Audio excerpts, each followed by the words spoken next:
E talvez algumas pessoas tenham se surpreendido um pouco com o de hoje, né? Que aparece aqui um Jesus usando um chicote, né? Uma imagem que normalmente não se associa à imagem de Jesus. Embora ela agrade a muitas pessoas, muita gente que gostaria de ver Jesus com um chicote na mão, né? Com armas, tem gente que gosta, né? Jesus assim que manda e todo mundo e obedece quem tem juízo, né?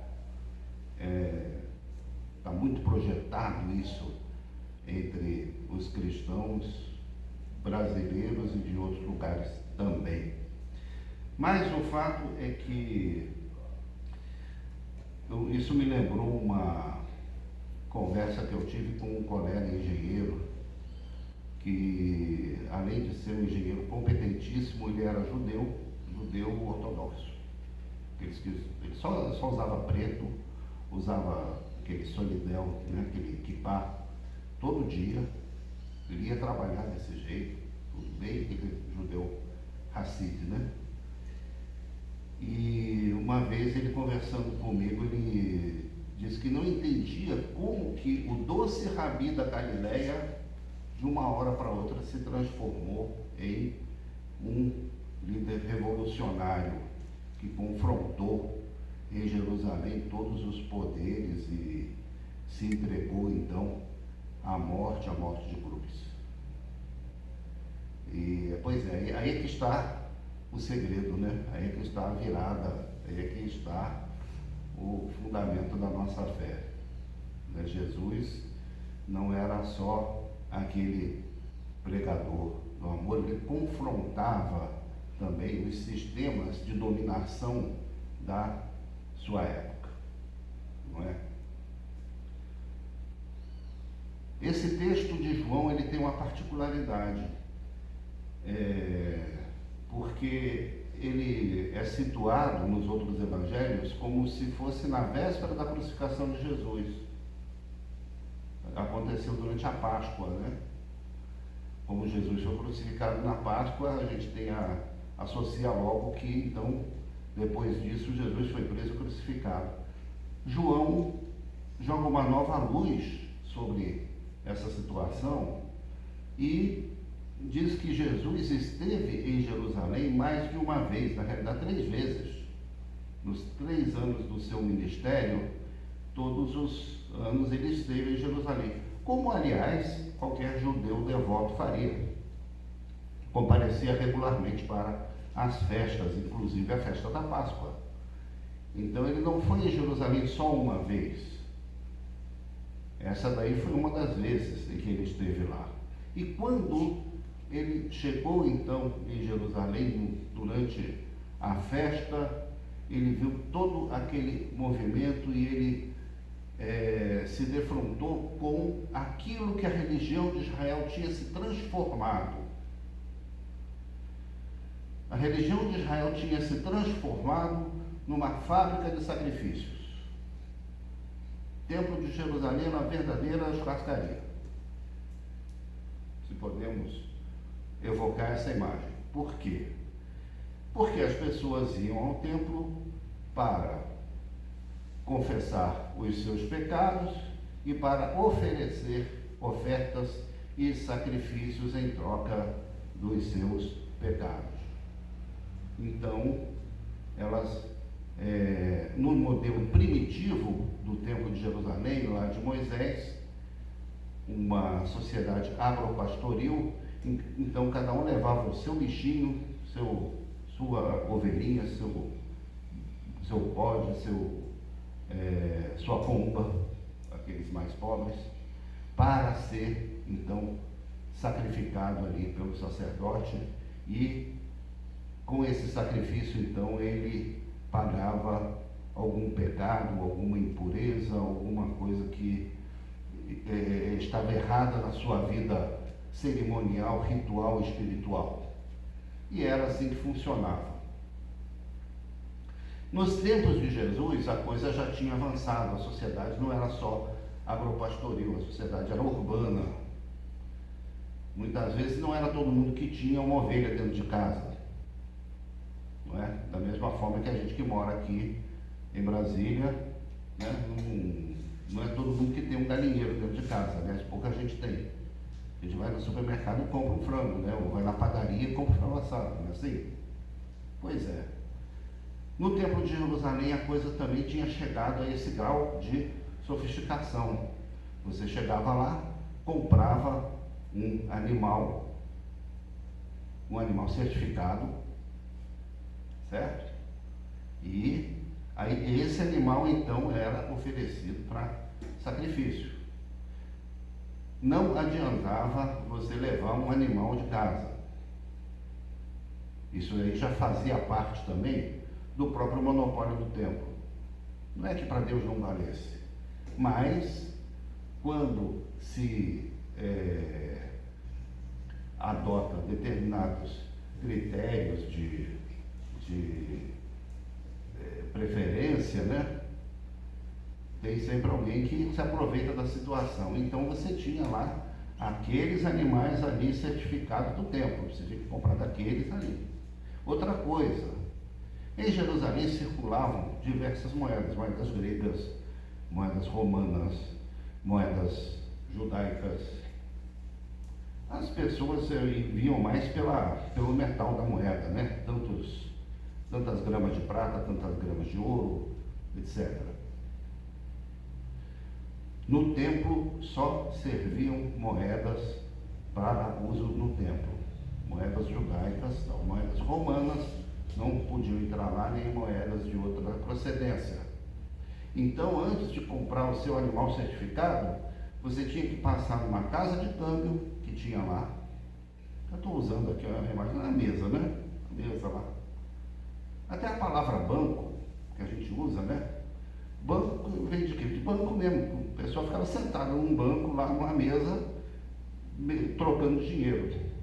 E até hoje usa-se a palavra banco, né? Então,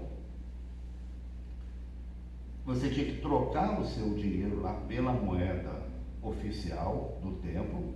Claro que isso também tinha lá um ágio no câmbio, né? Quem mexe aí, né, o Regis? Quem mexe aí com moeda estrangeira, né? Tem o seu ágio, o seu deságio aí para ganhar na transação, não é?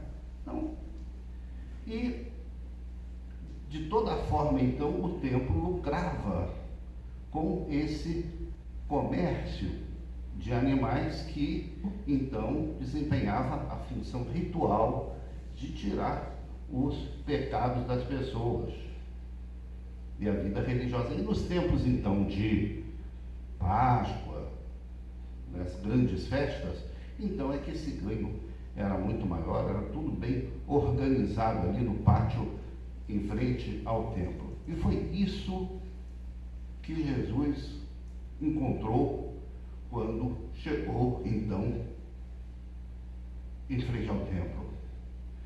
E isso o deixou profundamente incomodado. Profundamente incomodado.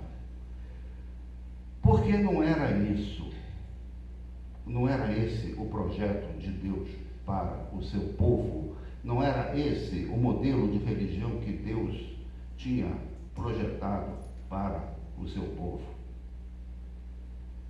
E isso já era expresso pelos profetas há muitos anos, quando eles disseram: misericórdia quero e não sacrifícios. Misericórdia no Antigo Testamento, sinônimo de amor. Era isso que Deus, era essa sociedade, era essa religião que Deus queria construir com o povo de Israel no Antigo Testamento, e foi para isso que Jesus veio, para contribuir definitivamente para essa construção. Outra coisa, o ideal do Antigo Testamento, e Isaías fala isso quando o povo está retornando do exílio, ele diz o seguinte: a minha casa será chamada casa de oração para todos os povos. casa de oração para todos os povos, um templo aberto, um templo para receber todas as nações. Quem chegava na porta do templo de Herodes já encontrava lá uma plaquinha: proibida a entrada de estrangeiros. Primeiro que não podia entrar lá, gentios, né? Estrangeiros, pessoas não circuncidadas, mulheres. Existia um pátio das mulheres, pelo menos isso elas conseguiram, um lugar para elas ficarem lá, esperando enquanto os maridos iam participar lá do culto. Elas ficavam do lado de fora. Como os gentios também tinham um pátio mais externo para não ficar muito lá dentro, né? Portadores de deficiência também não podiam entrar no Templo de Jerusalém. E mais uma listinha de pessoas lá que eram proibidas de ter acesso ao templo. Então, cadê a casa de oração para todos os povos que Deus tinha anunciado pela boca do profeta Isaías? Não saiu do papel. E isso, Jesus, então, se viu especialmente decepcionado quando chegou em Jerusalém. E expressou então a sua indignação, sua revolta, expulsando dali aquelas pessoas que estavam promovendo o comércio ali no templo. Derrubou, virou mesa, foi aquela, né? Saiu lá ovelha, pombo, voando para tudo que é lado, foi aquela bagunça. Interessante que na frente do templo de Herodes existia uma águia romana. Os romanos puseram a águia deles lá, para mostrar quem é que governava naquele lugar. Com relação a essa águia não tinha problema nenhum, né? Eles tiveram que engolir. Mas com relação a outras coisas, eles faziam questão de manter o templo um sinal nacionalista, né? Um território nacionalista do nacionalismo judaico mais arraigado. E o nacionalismo judaico arraigado, radical, a gente sabe o que ele provoca, não sabe? Se não sabia, a gente está percebendo esses dias, não é? Bom, não era isso que Jesus queria. Não era isso, não foi para isso que ele veio. E por isso, então, ele expressa a sua indignação dessa forma. Esse episódio não passou em branco, não. Quando Jesus foi preso, que foram fazer, então, o interrogatório, a tomada de depoimento das testemunhas, por que Jesus tinha que ser condenado? Com certeza, vários dos comerciantes lá do templo compareceram lá para depor e para fazer acusações a Jesus. Não saiu barato essa confusão não, que Jesus fez, não é? Embora os depoimentos fossem contraditórios, fosse uma bagunça, mas ficou guardada essa cena. O fato é que esse acontecimento nos defronta com a nossa religião. Né? Estamos falando lá da religião judaica do tempo de Jesus, mas a pergunta que a gente precisa se fazer é o seguinte: será que a nossa fé, o nosso cristianismo, o nosso evangelho não se transforma muitas vezes numa religião de trocas?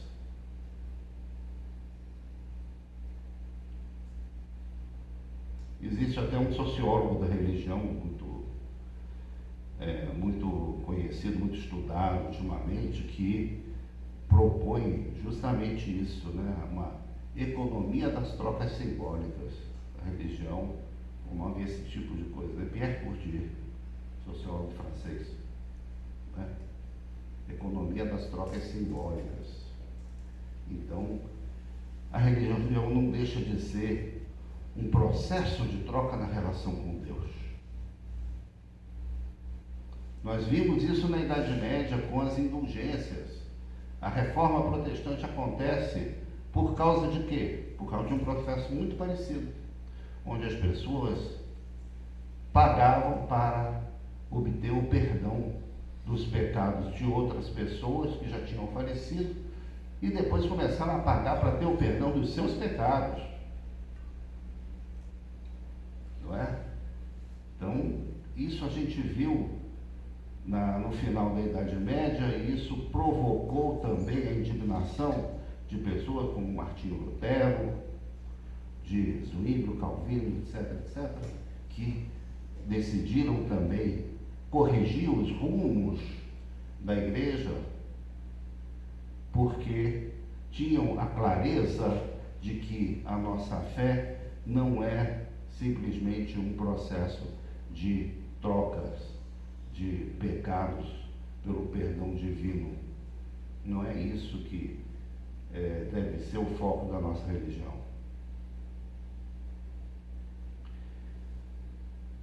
Jesus também denuncia aqui nesse episódio a falência do templo. Aquele templo maravilhoso que levou 46 anos para ficar pronto, aquela grande obra de Herodes, que chamava atenção em Jerusalém. Diz que o templo era todo de mármore branco. Quando o sol batia no alto, lá no monte do templo, toda a cidade via aquele templo lá brilhando. Não é? Quem vê hoje, por exemplo, cartão postal de Jerusalém, qual é a primeira coisa que você vê? A mesquita da Rocha, não é? Aquele domo dourado. O templo ficava ali. Se existisse cartão postal, se existisse fotografia na época de Jesus, você ia ver uma grande edificação branca brilhando em cima daquele monte. Né? Uma instituição, né? Igual a gente vê em Atenas também. Qual é o cartão postal de Atenas lá? A Acrópole, né? O Partenon, aquelas colunas lá, aquele negócio. Era o templo de Jerusalém. Pois Jesus decretou o fim daquele templo. Porque quando ele fala que destruam este santuário e em 3 dias eu o levantarei, ele não está falando daquele edifício. Ele está falando de si mesmo. Ele está falando do seu próprio corpo, da habitação de Deus. Aí sim, nós temos o verdadeiro santuário. A gente até hoje ainda projeta, né, muito em edificações a nossa fé, a nossa religião. A catedral, a basílica, não sei o quê. Até hoje, né, nossa fé fica muito dependente, às vezes, de determinados marcos arquitetônicos, quando o nosso verdadeiro santuário é o próprio Senhor Jesus. E aqui ele lança então um enigma, né? Destruam este santuário e em 3 dias ele vai ser reconstruído. Foi depois da ressurreição.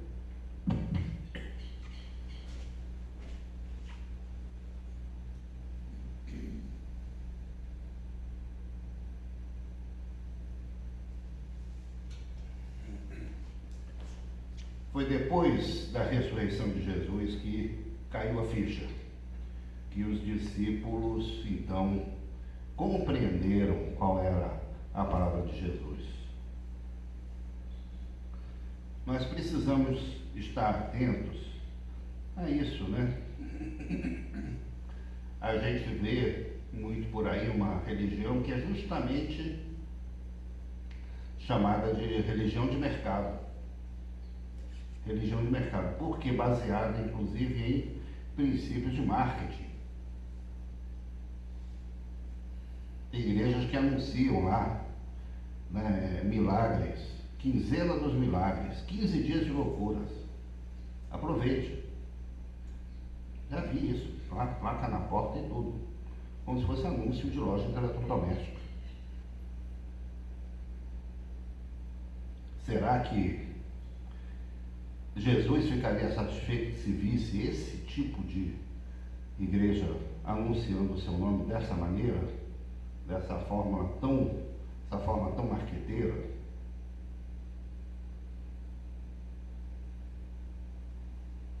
Não é, evidentemente, o nosso caso, né? Talvez a gente até precisasse recorrer um pouquinho mais ao marketing para anunciar, para estar mais presente, para estar mais em evidência.